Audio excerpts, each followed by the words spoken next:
Welcome to the studio. My name is Max, and this is my Leslie speaker. This is kind of a fun piece that I picked up. I got it a few years ago, and it was my very first piece of vintage gear. And as you can see, it's a bit of a piecemeal kind of thing. It's got handles bolted in, these new casters. It had some old ones on it that were pretty gnarly. And it is also two different Leslies. This is a Leslie 145 cabinet, so it's like a short kind of thing. But the actual amp is a 147. And to go a little further in depth, this amp has been modified by me. When I picked it up, it was really noisy. It had a lot of ground noise. So I recapped it. Found out a lot of stuff on the inside wasn't following the schematic, so it had been modified before.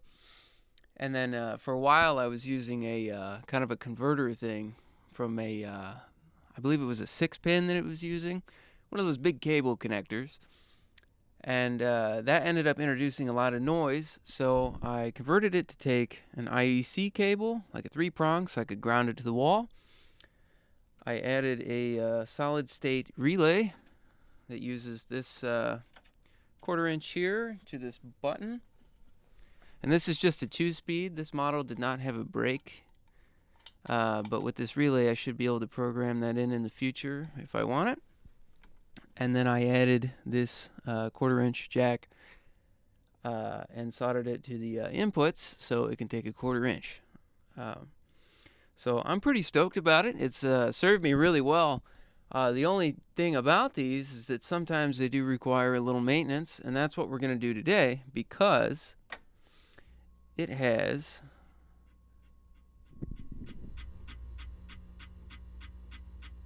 that nasty noise.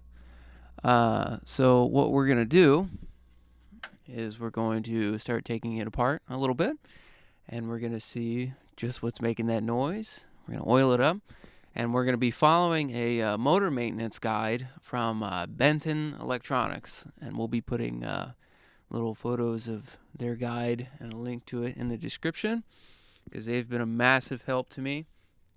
I'd love to go into a little more detail about what I actually did on this amp, and maybe we can do that in the future. But to start this video, I'd like to say that I am not an electric engineer. I'm not particularly gifted at it. I have just brute force and Googled my way through this whole thing, and it miraculously still works and is quiet. So, that being said, take everything I say with a grain of salt here. I'm not incredibly experienced as far as all that goes, but it managed to work out, and it's been working great ever since. And I can run pedals with no noise, so it's a good time. But let's go ahead and get this front cover off, and we will go ahead and see if we can start figuring out where that noise is coming from. And we can take a closer look at some of the work I've done. Okay, so I'm going to get my screwdriver out here using the flathead here. And we'll go ahead and get this front cover off. This has kind of been an evolving project as time went on. I actually painted these, the cone and the horn, excuse me. I painted the horn and the base rotor here with this white paint. And it's supposed to be glow-in-the-dark paint because I had this idea of putting black lights in it. And then I realized that there was no way to hide the black lights really well. And personally, as far as taste goes with lights, I don't like seeing the bulbs on string lights because it kind of just looks like a string of beads. I like a nice even glow. So, I just started running into some problems with things like that, and ultimately decided that I'd probably wait on it because there's definitely some other things that need some attention first. But overall, this thing's held up really nice. Haven't had to change the tubes a lot. This thing has the original tubes in it. And the new tubes I bought for it from the tube store actually failed a few weeks ago. So the OG tubes are still killing it. we got all the screws off. Just gonna pull this right off. And here we are. Now, a slight disclaimer, this being vintage technology, these all run at like 120, so you got to be real careful that you don't shock yourself because it will get you good. Looking inside, this is a replacement speaker that I've gotten. I don't remember how I got it, but it is there. It had originally the wrong type of speaker. It was the wrong ohmage impedance, you know. But let's go ahead and crank it on real quick. These tags are just assigned to like the fast and slow wires off these two-prong plugs. But let's see what's going on. Okay, so we're getting that scraping.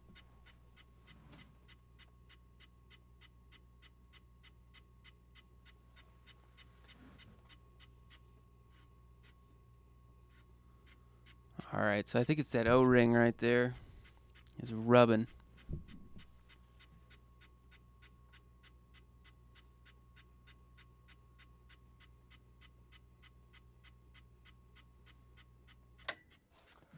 Yeah, so it's definitely the motor.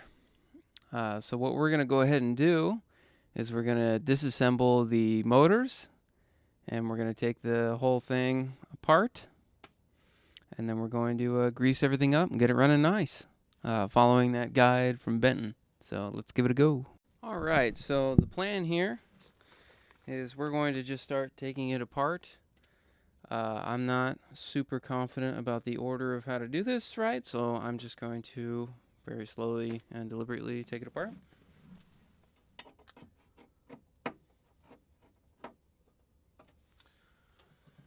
Okay, I'm going to remove the plug for the speaker from the crossover right here, and we'll pull it out.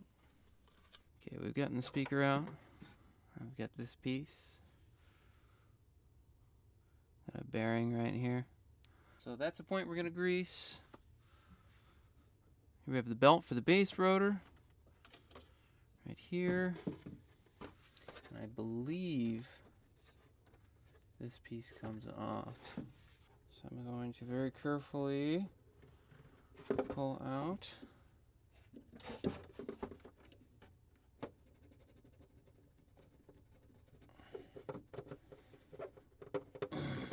Okay. Not the easiest thing to get out of there. Oh, Jesus. Okay. Right on, we got that out. Some kind of spacer. It's still pretty tight without it though, so we'll just lose the spacer. So here we go. It's like a shaft piece. Looks like it spins on the bottom, so we'll probably be greasing the bottom of that as well. And then our base rotor taken out. I've got a wooden one. It's pretty cool. Probably gonna dust this off while I got a chance. Underneath here, I'll show the camera under here, but there's kind of an adjustable track so that you can move this motor around. You can adjust the tension on that belt to change both how much drag there is and how quickly it starts and stops. I was reading on that Benton Electronics site that if you put it too tight and there's no drag, that it will transfer all the force into this O-ring. But we'll get into how all that works in a moment. Right on. Moving on to the top. So here we are on the top here. We've got a bunch of tensioners and everything going on here. Like with this spring here. I believe we're going to give these some grease as well. I'm going to try to get all these bearings, all the big stuff I'm going to try to give grease, and then I'm going to do a little research on where we can grease on these motors. But we'll go ahead and get this off. So we'll remove the belt. There we go. And then this horn is going to be screwed on But I'll need kind of a small little screwdriver to get in there, but there's these two screws here and here that we'll need to remove to get that off. Okay, went and got a little screwdriver from another job. Not quite big enough for this screw though. So we're going to do something slightly ridiculous. We're going to use a bit here in the end of a socket, just so we can get under the lid. It's a little hard to reach. For lack of a better tool, we are making do. There's one. Something I've always thought is a little funny is only one of these cones has a hole in it. This one has a hole in the bottom, and this one is totally filled in. I guess it's just like a balance thing or something. Okay, second one. There we go. Both screws are out, and the rotor comes off. Sweet. Not bad. There we go. How about it? Right. This is definitely a spot that is going to get some grease right here, this bearing. It looks like there is some sort of oil point on here. So we'll do a little looking and we'll get into that. On the bottom here we have our, I believe this is like a Jensen tweeter or something.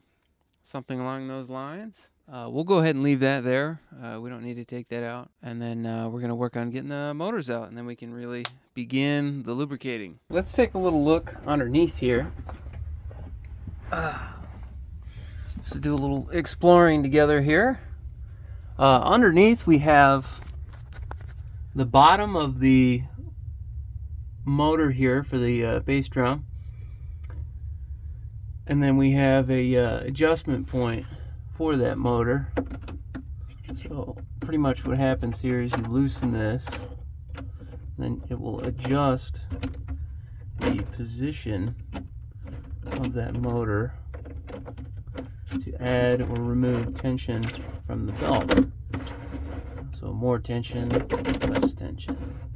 And obviously there's a spot that it's pretty used to sitting at. But this is something we'll get into later. It's been kind of nice taking this apart every now and again because it gives me a chance to kind of further learn what's happening. I've made some mistakes as I've gone along, but I'm pretty proud of how everything's turned out so far. And it's trending upward, I'd like to think. Okay, now we're going to go ahead and take these motors out. I'm going to start with the top motor. Just pulling these screws. I'm going to kind of check out these grommets too. I don't have time to replace them before the gig tomorrow, but I may play with the idea of a series where we upgrade this. There's a lot of things that you can do to a Leslie and a lot of components you can add if you want to change the overall performance. So, okay, that's not too bad. Looks like it's going to pull out of the top though, so we're going to have to disconnect these wires. I'm now remembering why I had this way. I'll definitely need to come up with a more elegant solution than this, but for the moment this is working pretty well. It's been this way for years, actually. But we'll work on that. Motor is free and clear here. So we're going to just come out the top. And remember that this is right here as well.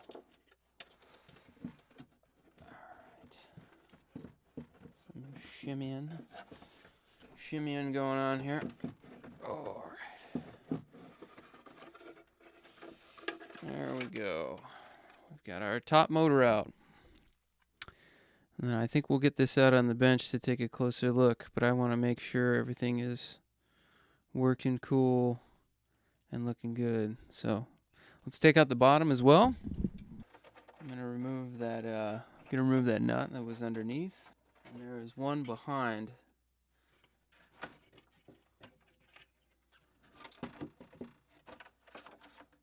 And we are out. Pretty cool. Okay, so this part, we're just gonna verbatim follow the instructions from these guys, the Benton Electronics.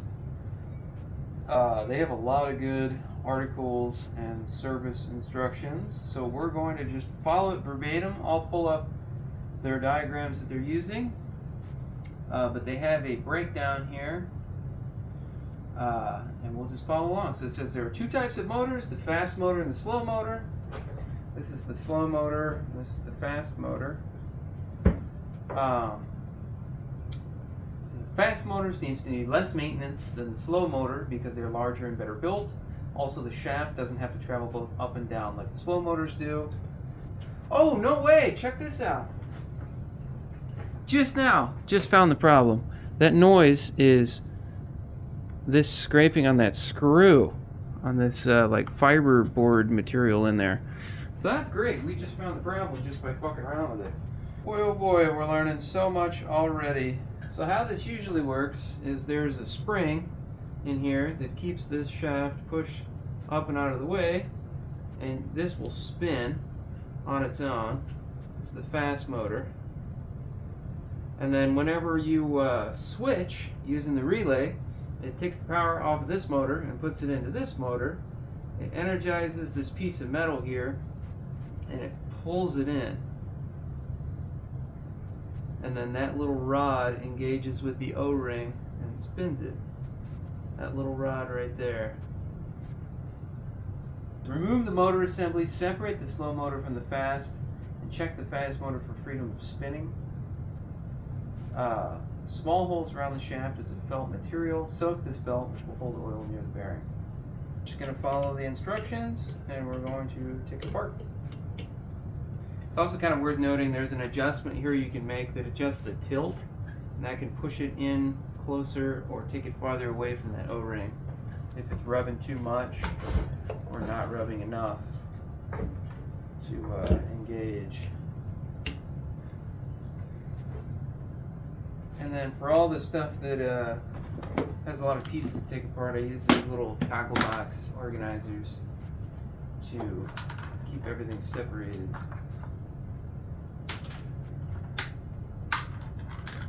We'll go ahead and do that as we're moving along.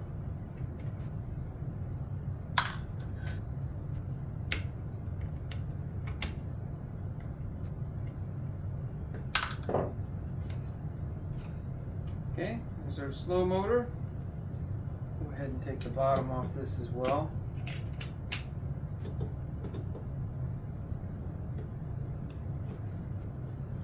Before we get too far ahead, I'm going to mark this as well so I know which way it went on.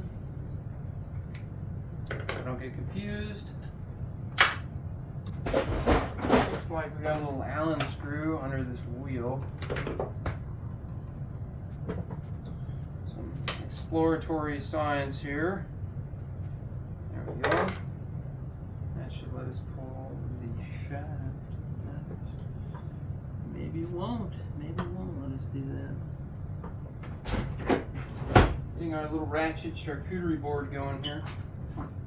How convenient. There we go.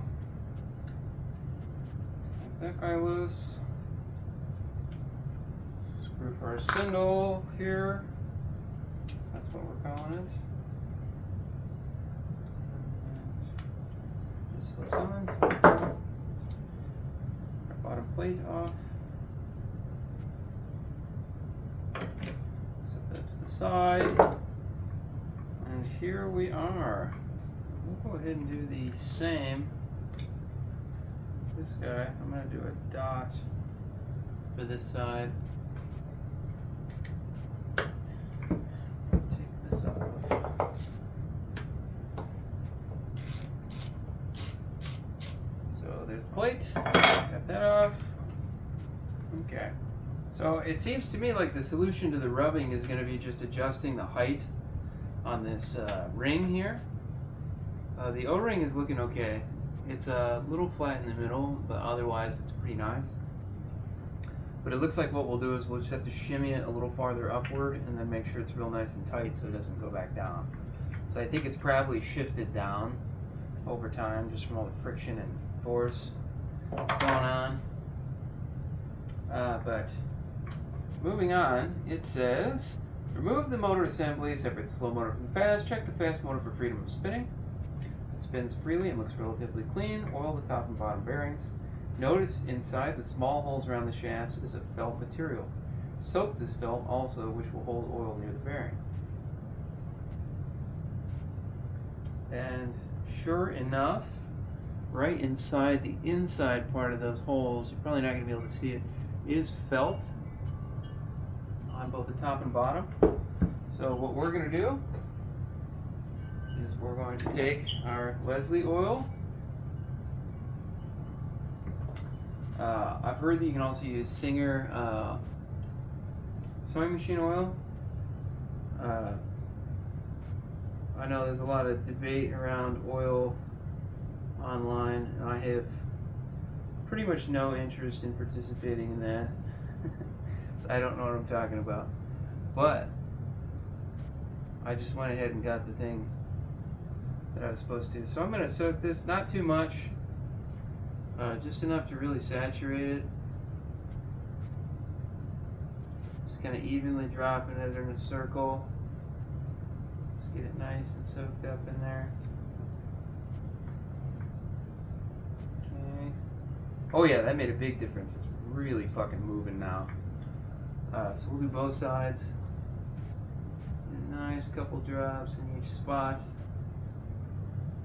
This had been severely under-oiled when I got it. This was not a top shelf Leslie out of the box, but with some TLC, it has immediately become nice. It smells like lemon. Weird. Actually, sort of a funny story. This Leslie was actually filled with, in the horn, when I took it apart for the first time, there had been rats living in it, and the horn was completely full of like sunflower seeds and shit, like shells. It was totally packed all the way to the brim, down the tube into the Jensen tweeter, like the horn.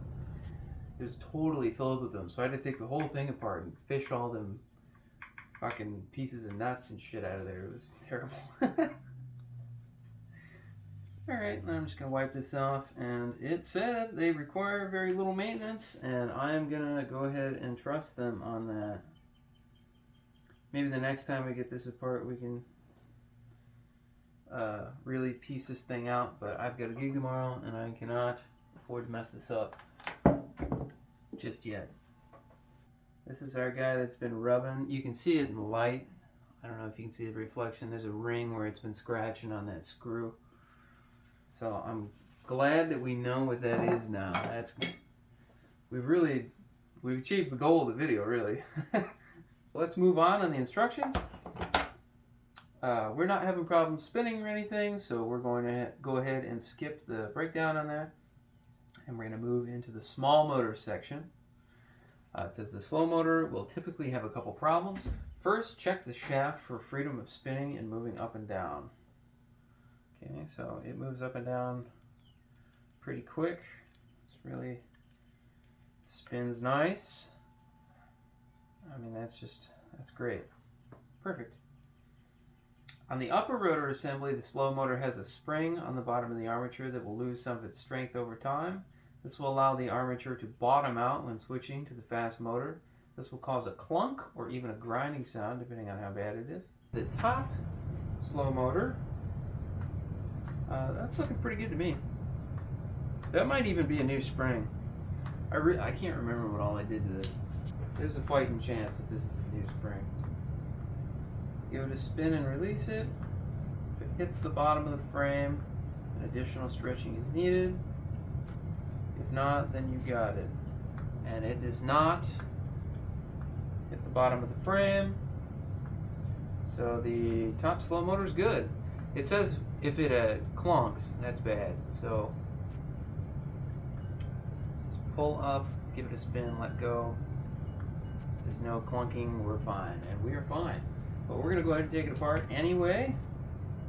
So as I mentioned, this is the tilt adjustment. This holds the position, and this increases or decreases the tilt. This bottom screw, we're going to Wasn't on there very tight either. That's something to think about. So it doesn't need to be. We'll loosen these bottom screws.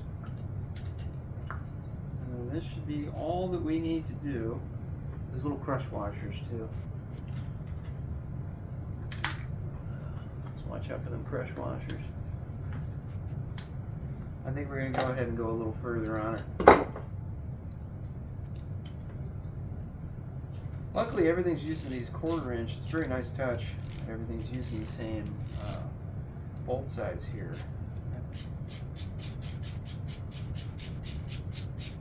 2. And minding the spring.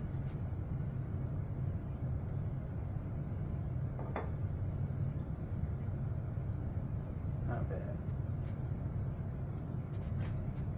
I'm going to leave this in a way where I can get it back together correctly. I'm going to take the spring off for a second. Just move it right there. Clean this up. And that's about all we're going to do to that. Ooh, almost lost it. Okay, now that we've done all that, we're going to go ahead and get it back together. I'm going to make sure that it looks like this. I'm going to take a close look, just to be sure you don't put it on backwards. We'll check again, and we're not bottoming out when we spin and release it. So that's good. Everything is in place. We're going to get these long bolts back up through here and tight. So not too tight. Here we go. And we're going to put it back on. Right on. Looking good. So big washer.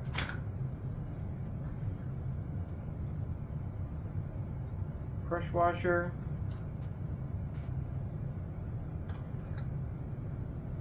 And nut for these, hand tight as well. Don't want to strip anything. And we'll probably need to hit this adjustment because it looks like it has moved, which is not a huge deal. But as you can see, it just allows for some tilt. So we'll be working on that a little bit later. That one's working out well, so we're going to go ahead and move on to the other slow motor. We're going to do the oiling. There's oil holes on the top and bottom and felt in there. We're just going to get those nice and saturated, maybe like 4 or 5 drops. That is certainly spinning a lot better. Alright. Now the trick I think with this is going to be putting this on with this down already and getting it to a spot where it does not scrape. There we go, that's got us nice and clear. I've just been holding this down and pulling it up a little bit and spinning it to make sure it's not scraping still. If we find our Allen key, there we go. We'll go ahead and get this set. Just down in here and crank it down. Cool. I'm not as worried about getting this one too tight. I'm not going to do anything crazy, but I am going to put a little bit of torque on there so it doesn't fall down while I'm using it. And there we are, no scraping. Not bad. And lining our motor up. That is definitely going to need some work. It's way too close. That is no problem. There we go. We've got both motors assembled. They're all oiled up and freshened up. They're working good. And now we just need to set the tension of those spindles on the O-ring discs to make sure that they're not too tight and not too loose, and that it's making everything spin correctly. And after we do that, a few touches of oil around the rest of the Leslie and we'll be done. So let's move on. Okay, so from here we're just going to get everything back inside, and then we're going to adjust the amount of engagement that the slow motor's spindle has on this O-ring. That's the next step on the Benton checklist. And as you can see on both of them, we can access the screws here. Like here's our bottom screw on this one, and we can reach the screws here. Getting the motors back in, you just kind of have to tilt them around until they go. But while we're getting everything back in, we'll also get some of the other things oiled up. Like I'm going to get the bearing here, a couple drops of oil on the belt tensioner. And then this bottom bearing I just noticed is loose, so we're going to get that hand tight and just get a couple drops in there as well. So let's go ahead and do that.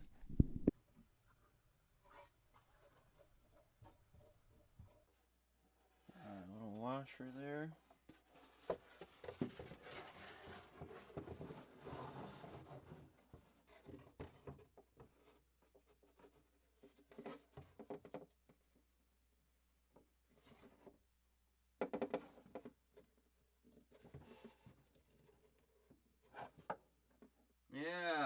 Yeah, there we go. We'll go ahead and get our belt on.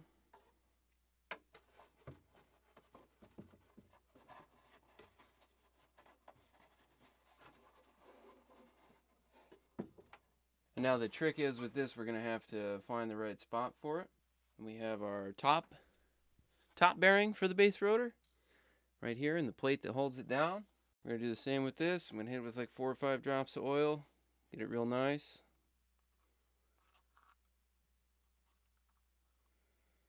Kind of agitate it to get it in there.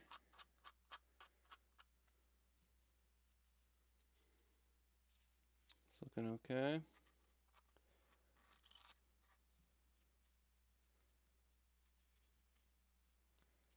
There we go.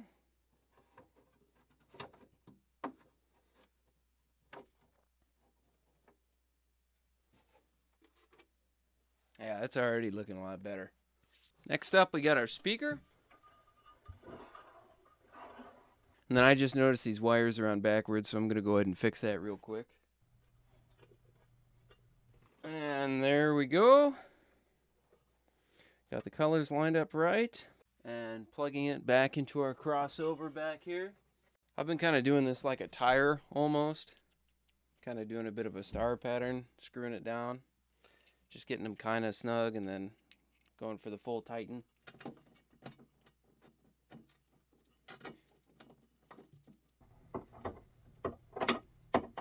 All right, we got that. And now the bearing for the horn. The bearing for a horn also has a felt patch in it, and we're going to give this some oil as well. I was going to put some white lithium on this, but I think I'm going to go ahead and just follow the recommended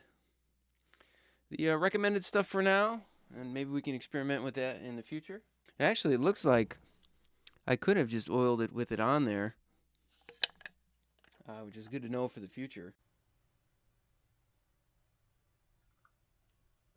I'm not usually oiling this a whole lot. I try to do it about once a year, take it apart and clean everything off and look at everything. So it's pretty minimal maintenance, and I've been able to take it on the road quite a bit. The only things that I've ever had problems with are the tubes so far. And as I'm honing in on everything, it's really starting to become a lot more reliable. And like I said earlier, I mean, these are the original tubes it came with. So, I mean, there's something to be said about that, you know? But a lot of the problems came down to like the tube sockets, like the original ones, especially rattling around on the road. So I ended up having to get some new tube sockets. Just some stuff like that. But it's really been working out pretty well in the long run. I don't want to over oil this, but it has been quite a while, so I'm going to give it a nice saturation of oil on there. Alrighty, there we go. Now we've got to do our little juggling act here. Alright, we're going to hit the screws on the top of the horn here. There we go, not bad. Not bad. Got our belt here. I I believe these 3 slots on the top of this motor, there's like 3 different channels you can choose from. I believe that those are different speeds. I'm just going for the one that's the most lined up with everything, so just like dead middle, you know. But I'm sure that there's some choice to be made there. Yeah. It's looking pretty good. And we'll give it a little oil to our belt tensioner here. I feel like such an idiot. I was trying to think, like, how does a belt tensioner work if it only pulls that way? You gotta fucking wind it up. Okay. There we go. Makes much more sense like that. Our wing nuts on. Top one doesn't need a lot. Just screws in. And then our bottom one. Now to connect the power to the motors here, I have them marked with numbers, just so it's easy to remember. So I'll just take these 3 wires and chain them up like that. And hit them with the old wire nut. Okay, so plugging it in, turning it on, and we're working. Okay, so right now I've got it set up where they're somewhat loose, and we're going to try to just hone in on the right tension.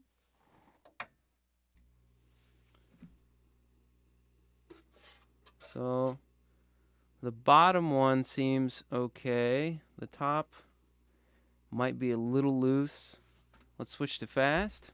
It says on the Benton site, reassemble and make sure the adjustment for the slow motor is set right. Basically, if it's too tight, the slow motor will not completely engage to the O-ring, or if it does, it will not release from it. If it's too loose, then the slow speed will be soft and not have much torque. I like to see the fast motor immediately change to slow when the slow motor engages. If the motor has any slippage while changing to the slower speed, the wear on the O-ring will increase. So let's see how that works out. We switch to fast, slow. Fast, slow. I'm just watching the pole drop in here. Okay, so I'm going to tighten the angle on this, meaning pressing this one a little farther into the O-ring. And I think I'm also going to tighten the bottom, see if it helps a little bit. And let's see what that did.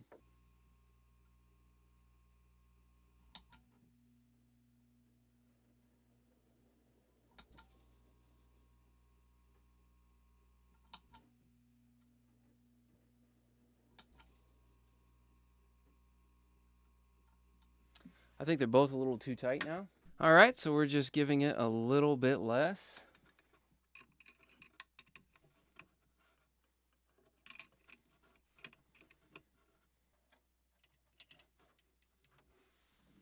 All right, let's try that out.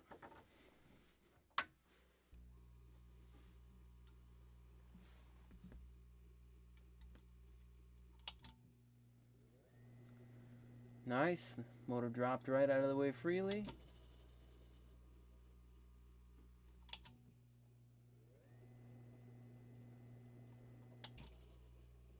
There we go, maybe a little tighter. Let's see if that changed the top any.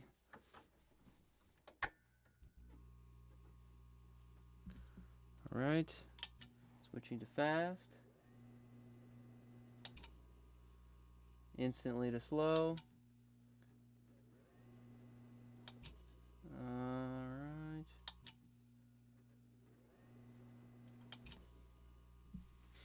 I don't like how long that's taken. Okay, so we'll give it 4 little quarter turns there. Looser, and let's see if anything changed. Switching to fast, pretty quick.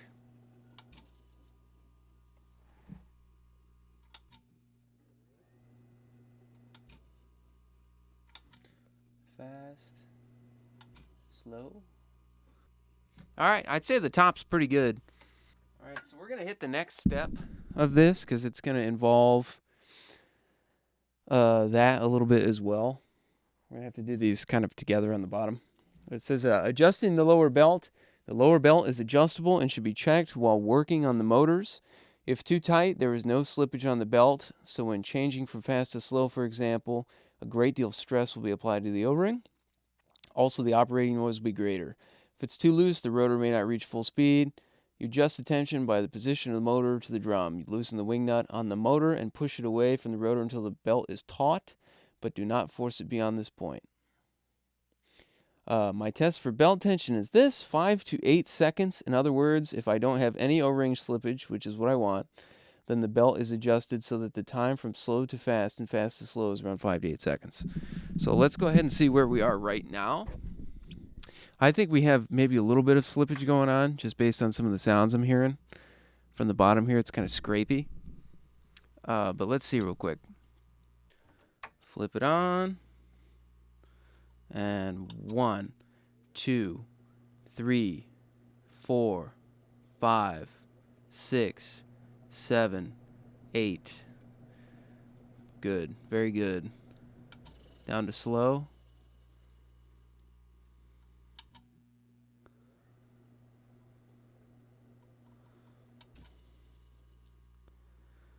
I'd say it sounds like a good bit of slippage on that belt. On the O-ring. So we're going to tighten that down a little bit.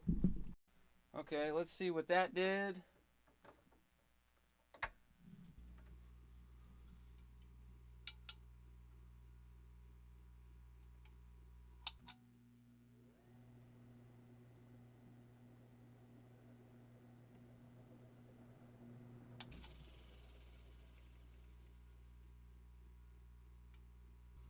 Yeah, that would be too far. The looks like the motor isn't even engaging anymore. So we'll work back from here. Oh, now the motor's really engaging a lot more. The spindle's going almost all the way down. I don't know if you can see it right here. There's a lot better engagement. Let's back it off a little more, see if it's makes it worse, and if it does not make it worse, maybe we can try to get rid of some of the slippage. Yeah, I mean that looked way better. So fast, slow. Motor engages all the way. That's pretty good. So we'll get down to up to full speed real quick, and we'll stop it. A lot of sliding on there. So I think what we're going to do is try the belt thing. I think we got the belt too tight. It's because it says that will add a little buffer to this O-ring. So we'll loosen. We'll move it right there. I'm curious to see if this is where it was. If you can believe it, this is where it was. Somebody knew better than I did. And 1, 2, 3, 4, 5, 6, 7, 8. 1, 2, 3, 4, 5, 6, 7, 8. Yeah, I gotta say, that takes a lot of the slippage out. So, although I wouldn't exactly call that taut, it's a little on the looser end. It's actually working really well now, and it took that slipping out of the O-ring. And so I am going to call that good. And believe it or not, we have made it just in time. My gig is in... I have to be there for load-in 1 hour. So we have just barely pulled this shit together. Thank God.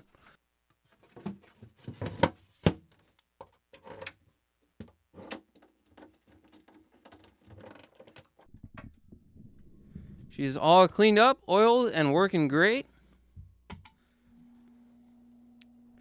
With actual minutes to spare. I hope you found this helpful. These are great pieces of equipment, and you can really keep them running for a long time. Like, there's a lot of interchangeable parts, and there's a lot of great resources online if you need help. And if I had to guess, especially with things going the way they are with AI and everything, real tools and real items like this are really going to be important, I think. That's, hot take, But anyway, I'd like to thank Benton Electronics once again for their awesome guides. Actually, when I went ahead and redid this thing, although it was incredibly painful for me because it was my first soldering project, a big one, I'd really just like to thank them, though, because they were incredibly helpful for me, and really probably couldn't have done it without some of their articles, especially doing the checks on the voltages and everything. Like, great resources. And Tonewheel General Hospital for some of the parts I've had to replace. Not getting paid by either of those guys, but they're great resources, and I use them a lot. But you can find a lot of information on how to fix these online. There's a lot of articles. There's a lot of opinions. There's there's everything. So if you're interested in getting one, don't be afraid. Don't fear the vintage. Shit was built to last, and it does. But with that all being said, I need to get my ass to the gig right now. Thank you for watching. I'll see you next time.